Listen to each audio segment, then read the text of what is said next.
All right, everybody, it is time to update the eyes project. So we're going to be talking about some eyeshadows. Before I get into what I have been using, I am going to ask you to please do all of the things, and you know what they are. All right, so this is the Enjoying Your Eyeshadows Project Pan, and the hashtag is Eyes2023 for social media. This is a project that was created by my girl Deb B. I'm going to have her channel linked down below. I also included her introduction video because she took this project from so many other places that I couldn't list them all. It's easier if you really want to know what all of this comes from to just go watch that video. We have a bunch of people doing this, and I always manage to forget people, so I'm not going to run through the names. They're all in the description box. Everybody that I know that's doing this or has done it, it's down there for you, okay? As usual, pertinent information is always in the description box. Now, this started January 4th and is going to run through December 31st of this year. The only thing Deb asked us to do was give her a peek and a pit. That's it. Other than that, this is one of those things that she kind of put together for us to just go ahead and be able to use whatever we wanted to do in this. Now, for me, a lot of times I'm not giving you the things that are in my project pans. I will occasionally, when I've completed everything on a palette for a project pan, throw it in and let you see different things that I've used. This time, what I have in front of me, none of it's from project pans. So let's get started, because I did use some things that I hadn't gotten around to before. So for me, these were first time uses. A lot of these are MAC, because I got this MAC collection. Look at the packaging. Oh my goodness gracious. Isn't that just lovely? Okay, yes, I got suckered in by packaging, but I also don't really have a ton of MAC stuff, and I kind of wanted to play around with a little bit. So I did a look with this palette. This one is Rose Lens. These are the Connect and Color collection that came out. So with this, I did a few shades from this one, and so we're going to go through and show you what I got going on. So we started with these two, and I have sparkles. I have tried to record this video, and it didn't record. So you're going to get a little extra sparkle on me today. But those two are the ones that I use for setting my base, and then for like a transition color, because they are so perfectly light. MAC may be not super pigmented, maybe not everybody's most punchy favorite compared to the indies, and you know I love my indies, but I gotta tell you, this is a pretty strong palette. So that was this one and this one, and I did play around with these three also. I didn't use that hot pink one, but that's okay. So I've got these three, and these are hard to see, all right? So what you're missing here with this one is the fact that it has got a metallic reflect that I can't get to show up real well on camera, but is gorgeous. And then this bottom one, which you probably can't really see very well, is a gorgeous topper. It has almost no base to it. So it is just enough to give you that really pretty, let's give it some shine, some sparkle. It actually came out very nice. These are good colors for those of us who are very, very pale. The paper white, uncooked fish belly, whatever you want to call us, these are good for that.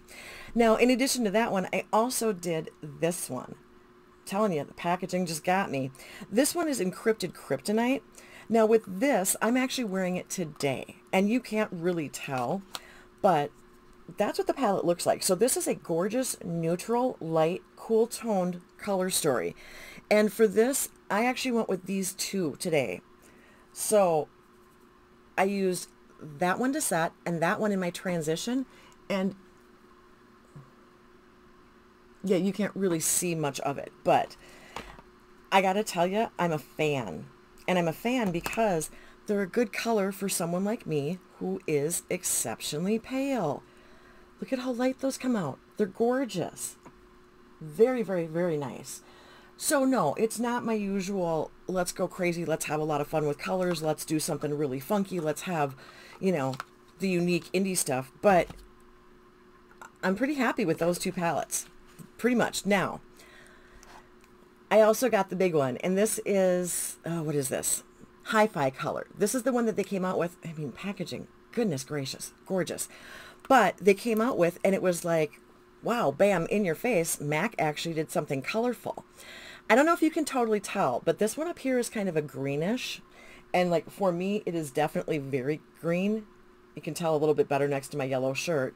But then we've got this bottom one, which is a very, very warm, very punchy yellow. And that's the color that I do have on my eyelids today. Now, it's the only one I've used from the palette. I'm going to put the swatch on my hand. It's bright. It's, God, I'd almost say it's a cornflower yellow.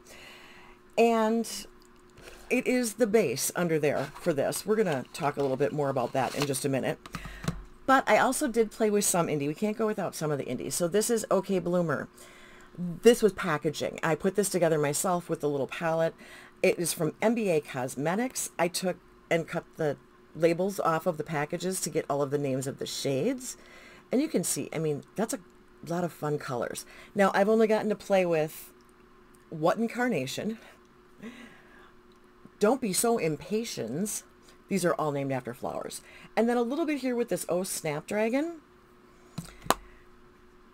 Now look at those on my finger. You can see how absolutely lovely and light these are. And now, I'm not going to lie and say these don't have any color to them, but they are definitely light. So these are good for if you want a subtle look or if you want a topper shade, okay? These are not the typical punchy in your face like most of my indies are. So this is a fun little group of shadows. And like I said, I just ordered a palette and then kind of just put my own decorations on it from the packaging that I got from them. Now the other thing that I'm going to show you is what I had promised you. If you had seen some of my other videos, I had said I was going to be on vacation and I was bringing a couple palettes. And so here's what we brought. We brought the Lethal, this one is Wildflower. Nightshade, Wildflower, Belladonna. I don't remember any of their names. So this is what this looks like. It's got a gold trim basically, so it's a little bit funky as far as like getting you to see the colors without getting the glare. Now this shade here is perfect for me for doing setting words. Okay, this is a perfect shade for me for setting my base. That's what I'm trying to say. And then I did actually do this super dark blue down here in the bottom. And so sometimes it looks navy, sometimes it looks blackish. It is a navy blue, as you can see on my finger. And then I did, just because I'm like this, want to play with this pretty pink shimmer here. And that's got a little bit of a base, but it is also a really light color. So these are the ones that I was goofing around with while I was gone.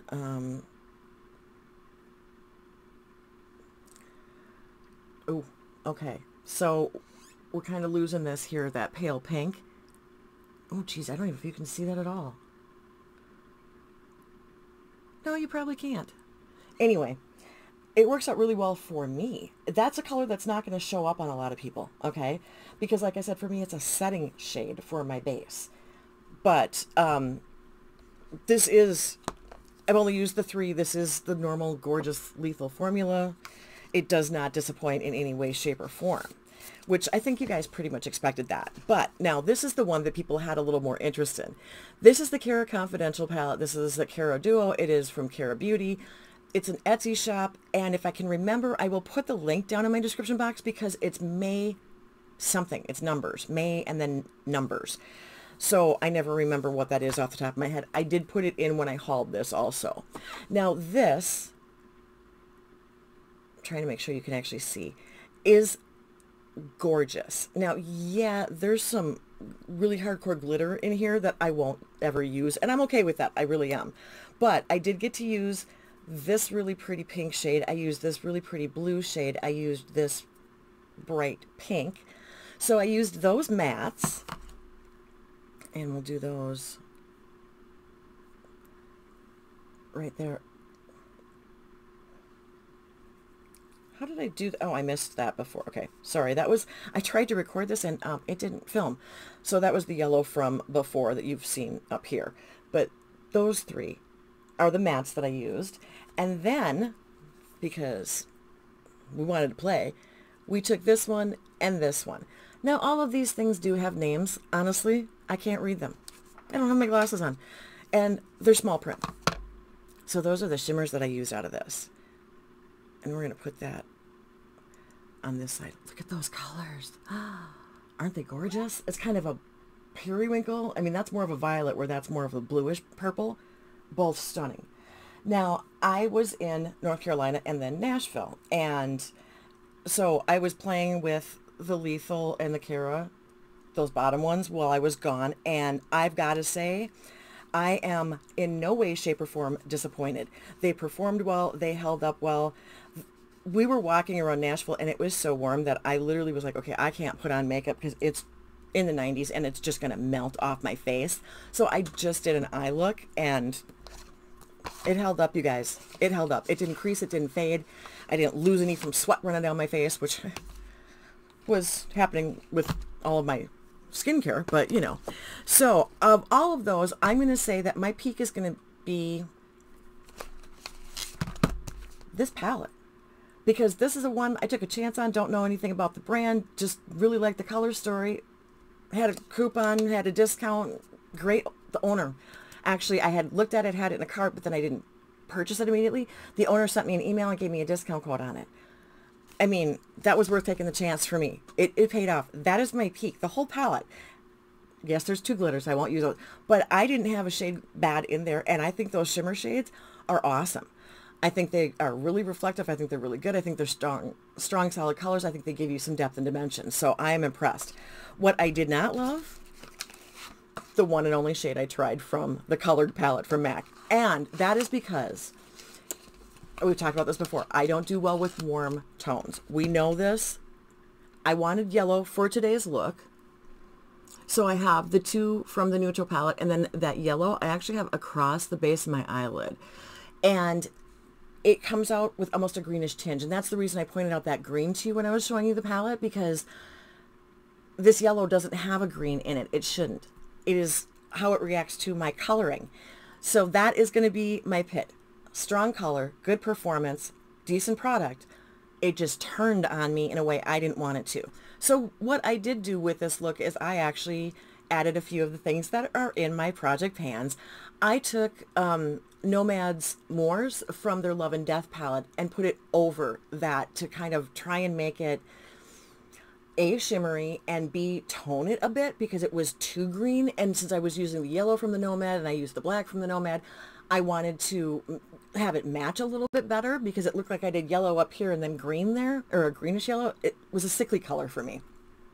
So that's how I fix it. And then if you can see any of the eyeliner there and underneath the lashes, that's the blue from the Nomad palette. So that's what's on me today, but I figured I would include all of that in my eyes update for you. All right, so, and if you haven't seen me swatch the Nomad palette, you've missed all of my Panning Pets videos apparently. Just go watch one, it's in there. Okay, now let's go and move on to our music moment. This is the 3rd time I've tried to record this, so I'm like starting to get frazzled. What I am bringing you today is a song from Billy Idol. And if you know Billy Idol, you're probably thinking, oh, okay, kind of 80s rocker, kind of that growl, that snarl. Now, yes, that is true. Billy Idol actually has dual citizenship because he is from the UK, but he is also American. His genealogy is a little bit confusing, but he does hold dual citizenship, and he was part of the punk scene, and he fronted the band Gen X. After that, he moved back to New York, and then, because he was following the Sex Pistols and then had the band, and then moved to New York and did solo stuff. That's where he really started to shine. So he took a lot of flack for doing it the way that he did it, but he also became really well known, did really well with his music, and was successful. All right, maybe it goes against the punk values, but still can't fault him for doing well and getting his music out there. This song is actually off of the 2nd album. It's the 2nd single off the 2nd album, which is Rebel Yell. This song did hit the top 10, so it was his first top 10 hit for Billboard, and it was also at one point #1 on the MTV rotation. This song got a lot of play. So, Eyes Without a Face. Where's this coming from? This song is actually inspired by a 1960s French movie that I'm not going to be able to pronounce the name correctly. Les Yeux Sans Visage, which translates to Eyes Without a Face. Now, when you listen to the chorus, that's what was inspired by that movie. The movie is about, it's kind of a horror film, which was kind of something he was interested in. It was about a doctor who promises his daughter, after she's been terribly disfigured in a car accident, that he will help her get her beauty back. Well, this leads him to murdering people and then grafting that skin onto her face. By the time everything is said and done, essentially, all that is left of her face that is original is her eyes. Hence, eyes without a face.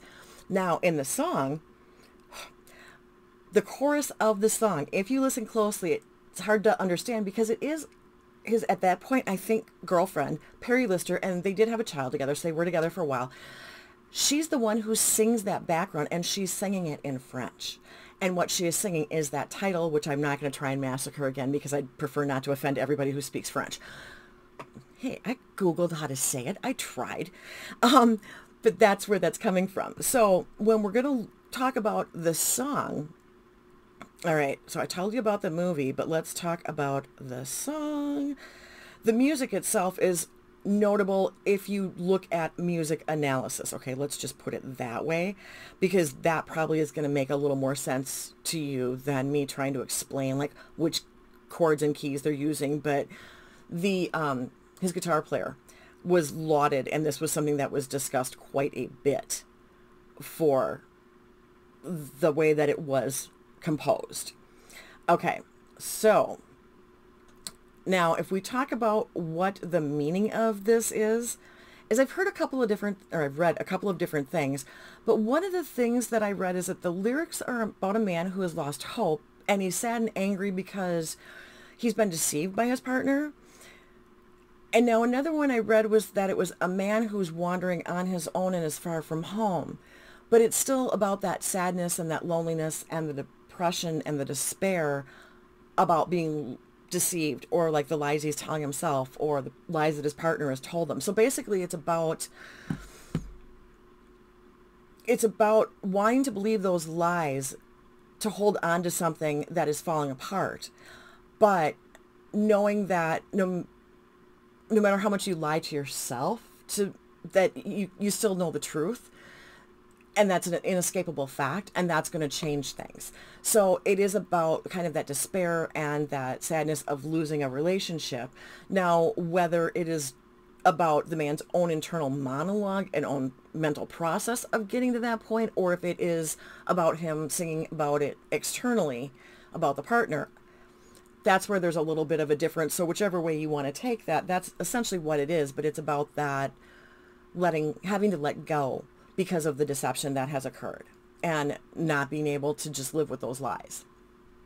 That's essentially the gist of the storyline of the song, if you will. So that's what's going to be linked down below in the description box. You are going to get the official video for this. And I think I told you everything. It's off Rebel Yell, the second album, everything you need to know about it. So in case I missed anything, you guys, I will try and put information in the description box for you from some of my sources here for where I'm getting this information too. So check out the description box. Make sure you check out everybody else who's doing this project. Thank you for giving me some of your time. I truly do appreciate it. And until next time, everybody, thank you so much. See ya. Bye.